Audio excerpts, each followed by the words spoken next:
തെരഞ്ഞെടുപ്പ് കമ്മീഷന് ഏറ്റവും കൂടുതൽ വിമർശനങ്ങൾ നേരിട്ട തെരഞ്ഞെടുപ്പുകളായിരുന്നു മഹാരാഷ്ട്രയിലെ തെരഞ്ഞെടുപ്പും അതുപോലെ ഡൽഹിയിലെ നിയമസഭാ തെരഞ്ഞെടുപ്പും. അട്ടിമറി സാധ്യത മനസ്സിലാക്കി നേരത്തെ തന്നെ പ്രതിപക്ഷത്തിന്റെ മുന്നറിയിപ്പുകൾ ഉണ്ടായിരുന്നു. എന്നാൽ അതൊന്നും കണക്കിലെടുക്കാതെ മുന്നോട്ട് നീങ്ങുന്ന സമീപനമായിരുന്നു തെരഞ്ഞെടുപ്പ് കമ്മീഷന്റെ.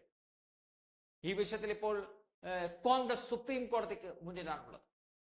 തെരഞ്ഞെടുപ്പ് അട്ടിമറിയുമായി ബന്ധപ്പെട്ട് കൂടുതൽ നേതാക്കൾ ഇപ്പോൾ രാഹുൽ ഗാന്ധിക്കും അതുപോലെ കോൺഗ്രസിനും പിന്തുണയുമായി ഇപ്പോൾ രംഗത്ത് വരുന്നുമുണ്ട്.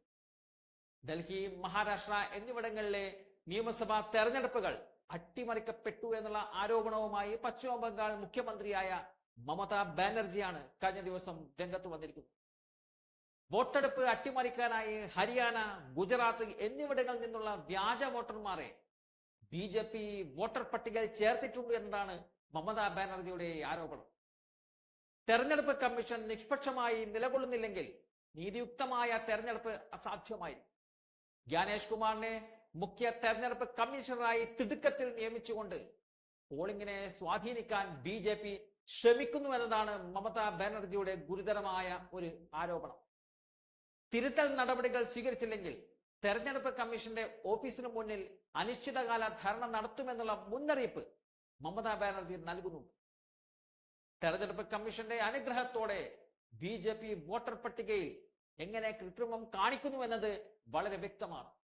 പശ്ചിമ ബംഗാളിലെ വിവിധ ജില്ലകളിൽ മറ്റു സംസ്ഥാനങ്ങളിൽ നിന്നുള്ള വ്യാജ വോട്ടർമാരുടെ എൻറോൾമെന്റ് തെരഞ്ഞെടുപ്പ് കമ്മീഷന്റെ സഹായത്തോടെ BJP ഉറപ്പാക്കുന്നുണ്ടെന്നും മമതയുടെ ആരോപണമുണ്ട്.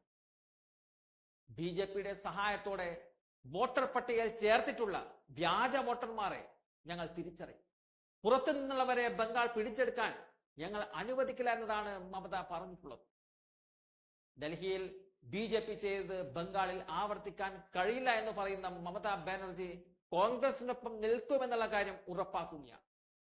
ഇന്ത്യ മുന്നണിയുടെ തകർച്ച ഡൽഹിയിൽ തുടങ്ങിയെന്ന് പറഞ്ഞ BJPക്കുള്ള കൃത്യമായ ഉത്തരമാണ് മമതയുടെ ഭാഗത്ത് നിന്നും കഴിഞ്ഞ ദിവസം വന്നത്. BJPക്കെതിരെയുള്ള പോരാട്ടത്തിൽ കോൺഗ്രസിനൊപ്പം എന്ന് തന്നെയാണ് മമതാ ബാനർജി അടക്കമുള്ള പ്രതിപക്ഷ നേതാക്കളുടെ അടിവരയിട്ടുള്ള പ്രസ്താവനകൾ സൂചിപ്പിക്കുന്നത്.